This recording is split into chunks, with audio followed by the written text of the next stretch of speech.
आणि आता मी जी लाईन सांगणार आहे ती व्यवस्थित ऐका, कारण सर्वात जास्त इथंच ब्रेकअप होतात पोरांचे. एक जण स्टेबल लाईफ शोधत असतो आणि एक जण स्ट्रगल लाईफमध्ये असतो. मित्रांनो, एमपीएससीचा अभ्यास कठीण नाही. कठीण आहे ते दररोज तुटलेलं मन घेऊन पुस्तकासमोर बसणं.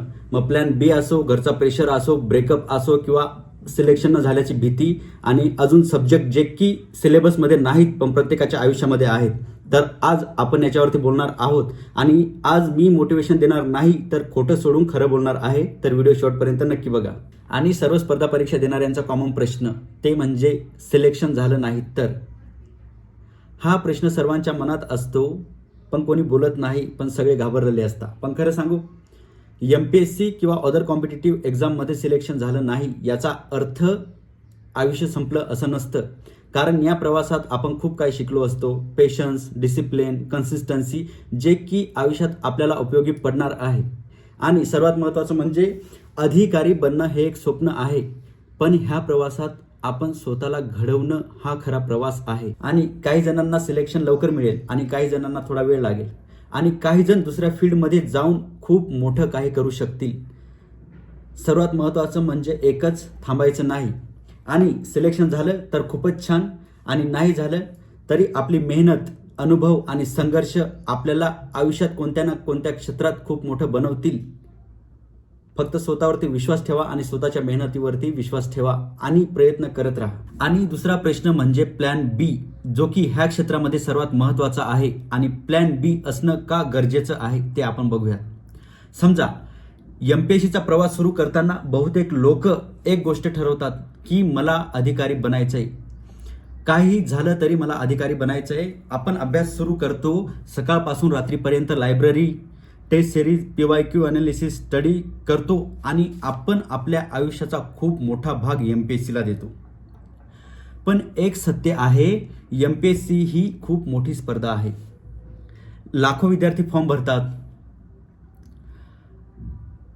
सिरियस फक्त हजारो विद्यार्थी तयारी करतात आणि सिलेक्शन फक्त काही शेकडो विद्यार्थ्यांचंच होतं. समजा, याचा अर्थ असा नाही की काही पोरं कमी हुशार असतात, तर याचा अर्थ असा आहे की कॉम्पिटिशन खूप मोठे आहे. म्हणून एक गोष्ट इम्पॉर्टंट आहे ती म्हणजे प्लॅन बी. प्लॅन बी म्हणजे हार मान्य नाही, तर प्लॅन बी म्हणजे शहाणपणाचा निर्णय होय. समजा तुम्ही 3-4 वर्ष एमपीएससीला दिलेत. तुम्ही खूप काही शिकलात. इतिहास, geography, history, polity, decision making, ethics, science, all subject जे की कॉम्पिटिटिव्ह एक्झाममध्ये असतात. तर ही स्किल आयुष्यात खूप महत्त्वाची आहे. मग प्लॅन बी मध्ये आपण कसं इम्प्लिमेंट करू शकतो? ह्याच क्षेत्रात काही लोक दुसऱ्या गव्हर्नमेंट एक्झाम्स देतात, जसं PSI, SSC बँकिंग, तलाठी, ज्या इतर एक्झाम्स असतात. सेम सिलेबस, पुस्तकं पण सेम असतात. मग तेच उचलतात, तेच अभ्यास करतात आणि इकडे. आणि काही लोक टीचिंग फील्डमध्ये जातात, जे की आपल्याला आजकाल यूट्यूबवरती जे सर लोक शिकवतात किंवा ज्यांनी कोचिंग चालू केलेले आहेत, कोर्सेस चालू केलेले आहेत, त्यांनी पण हेच अभ्यास केलेले आहेत. ते पण पहिले प्रिपरेशनचीच तयारी केली त्यांनी आणि नंतर जर झालं नाही मग ते दुसऱ्या फील्डमध्ये गेले आणि ते आता आपल्याला शिकू राहिले. आणि काही लोक बिझनेस सुरू करतात, ज्यांना आकडेवारी आवडते, इकॉनॉमिक सब्जेक्ट. मग काही लोक डायरेक्ट बिझनेस सुरू करतात, कारण आजकाल ऑनलाईन बिझनेस, फार्मिंग आणि डिजिटल वर्कमध्ये खूप अपॉर्च्युनिटी आहे. आणि काही लोक यूट्यूब कंटेंट क्रिएशन चालू करतात आणि आपली स्ट्रगल जर्नी दाखवण्याचा प्रयत्न करतात, जसं आज मी तुमच्या समोर आहे. आणि प्लॅन बी ठेवण्याचा एक फायदा आहे, तो म्हणजे तुमच्यावर मेंटल प्रेशर कमी होतो. आणि कारण तुम्हाला माहिती असतं की एमपीएससी चालू आहे, पण आयुष्यात पुढे जाण्याचे मार्गही दुसरे आहेत. पण एक गोष्ट लक्षात ठेवा, प्लॅन बी असला तरी प्लॅन एची तयारी किंवा मेहनत कमी होऊ देऊ नका. जर तुम्ही एमपीएससी देत असाल तर फुल डेडिकेशनने द्या, पण आयुष्यात विचार करून एक अल्टरनेटिव्ह ऑप्शन ठेवा. हे खूप मॅच्युअर डिसिजन आहे. आणि आजकाल खूप विद्यार्थी विचारत असतात की एमपीएससी नाही झालं तर आयुष्य संपलं. पण खरं म्हणजे तुमचं आयुष्य एक एक्झाम सर्व काही ठरवत नाही. ओके, खरं तर तुमची मेहनत, तुमची स्किल आणि तुमचा ॲटिट्यूड हेच तुम्हाला पुढे घेऊन जाणार आहे. म्हणून MPSCची तयारी ठेवा, मोठं स्वप्न ठेवा, ऑफिसर होण्याचा प्रयत्न करा, पण त्याच वेळी प्लॅन बीचा विचारही नक्की करा. कारण शेवटी गोल एकच आहे, आयुष्यात इंडिपेंडेंट बनणं आणि सक्सेसफुल बनणं.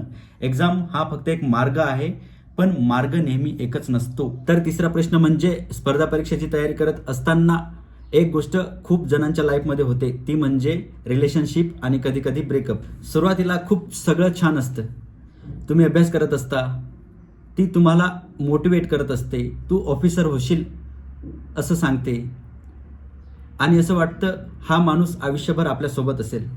पण जसजसा वेळ जातो तसतसा MPSC आणि UPSCची रियालिटी समोर येते. दिवसाला 8 ते 10 तास अभ्यास करावा लागतो. Library, test series, PYQ, online classes आणि रिझल्टचं टेन्शन, परत सिलेक्शन होईल का नाही त्याचं टेन्शन, आणि मग रिलेशनशिपसाठी वेळच उरत नाही. आणि मग कधी कधी समोरच्या व्यक्तीला वाटतं की तुम्ही इग्नोर करत आहात. मग कधी मिसअंडरस्टँडिंग्स होतात, कधी एक्सपेक्टेशन्स वाढतात आणि मग हळूहळू डिस्टन्स तयार होतो आणि एक दिवस अचानक ब्रेकअप. खरं सांगायला तर त्या वेळेला खूप वाईट वाटतं. अभ्यासात मन लागत नाही, डोक्यात सतत तेच विचार, सतत त्याच आठवणी येतात आणि मग कधी कधी असं वाटतं की सगळं सोडून द्यावं.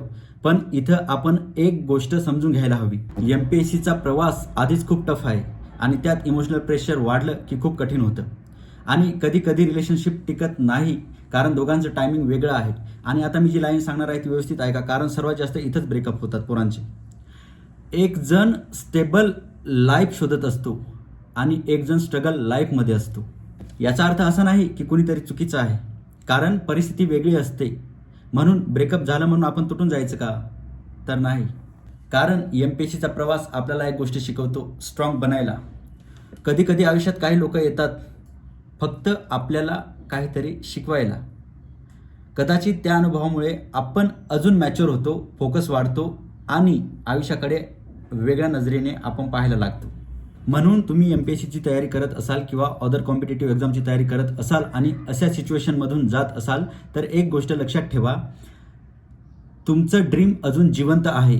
ऑफिसर बनायचं स्वप्न आहे. एखाद्या ब्रेकअपमुळं थांबायला नको. थोडा वेळ लागेल, थोडा मन सावरावं लागेल, पण पुन्हा उभं राहणं हेच तुमचं खरं स्ट्रेंथ आहे. कारण शेवटी आपल्या आयुष्यात योग्य माणसं येतील, पण त्याआधी स्वतःचं फ्युचर मजबूत करणं खूप गरजेचं आहे. म्हणून पेन असला तरी चालेल, पण गोल मात्र सोडू नका. आणि तुम्ही कोणत्या सिच्युएशनला सामोरे जातात किंवा तुमच्या मनामध्ये कोणते असे प्रश्न आहेत की त्याचं उत्तर भेटत नाही, तर तुम्ही कमेंटमध्ये लिहा, आपण त्या विषयावरती चर्चा करू.